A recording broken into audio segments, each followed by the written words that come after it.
बे समाव सनितपुर जिल्ला खालामग्रा बियाबनि नलिनी दुबा बर' गामि दंफैयो आरो दिनै मोनसे जोबोद बाख्नायथाव रादाब होननानै बुंनांगोन बाथौ बिबुंसार नागिर बिथांमोननि थाखाय सनितपुर जिल्लानि खालामग्रा बियाब नलिनी दुबा गामिया दिनै गामि नाङैनो 40 न'खरा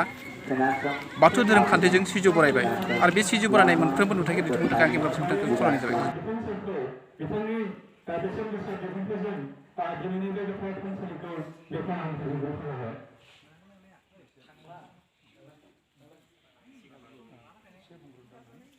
सिबिजाथाव सा खागरिजान आरो नलिनी दुबा गामिनि फनिथाव रायजो राजा आइ आफा बिथांमोन लोगोसे जोबोद गोजोननाय बाथ्रा मोनसे दिनैखौ आं मोनदांदों बे जाबाय जों मोनसे गोथार आगान सुरनो लानायजों आगान सुर जेरै